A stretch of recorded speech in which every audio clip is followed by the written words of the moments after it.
Let's talk now to Gerard Lyons, the distinguished economist and senior independent director at Bank of China. Gerard, welcome back. Good to see you. Boosting China's domestic consumption depends on consumer confidence, doesn't it? I mean, do you think this 5% or around about 5% growth ambition is wishful thinking?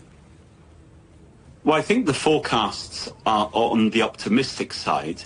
They are plausible, but to be delivered, it necessitates quite proactive economic policy in terms of fiscal policy, government spending, in terms of monetary policy, which needs to be relaxed, and also requires quite targeted and timely supply-side measures. So it's not just a growth forecast. I think it's important to stress that this time a year ago, financial markets globally were sceptical about the economic forecast portrayed a year ago, but they've turned out to be delivered. This time, I think there's a greater degree of uncertainty, both because of recent developments in China as well as the external environment. But it's not just a growth forecast, it's the unemployment forecast and also the inflation forecast that are going to be challenging. The challenge is that China has faced deflationary pressures recently, so to get to 2% inflation, it really does necessitate easier economic policy that results in higher spending at home. So they're plausible but optimistic. Let's talk about spending abroad and selling abroad. We're going to travel around the world in this programme in the next 30 minutes or so and talk about tariffs. How detrimental are tariffs to China's prospects, and what's your outlook? What is going to happen on this tariff war with regard to China?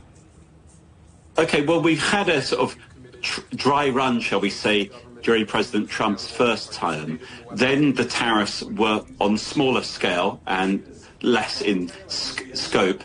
And then China reacted by looking towards self-sufficiency in terms of areas such as food, energy and technology.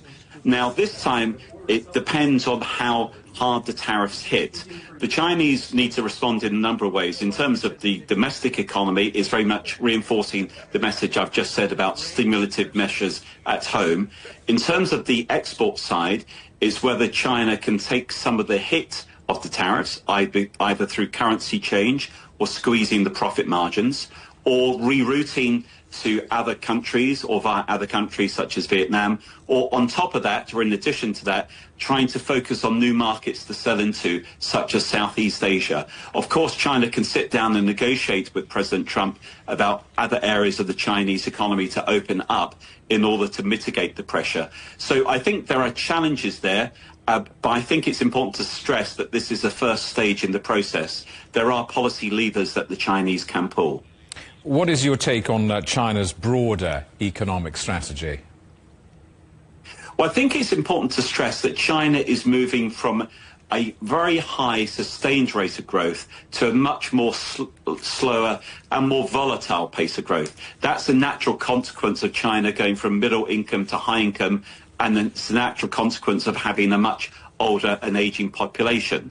What I would actually stress is that China needs to actually very much follow through on the supply side measures it's talked about, in particular moving up the value curve.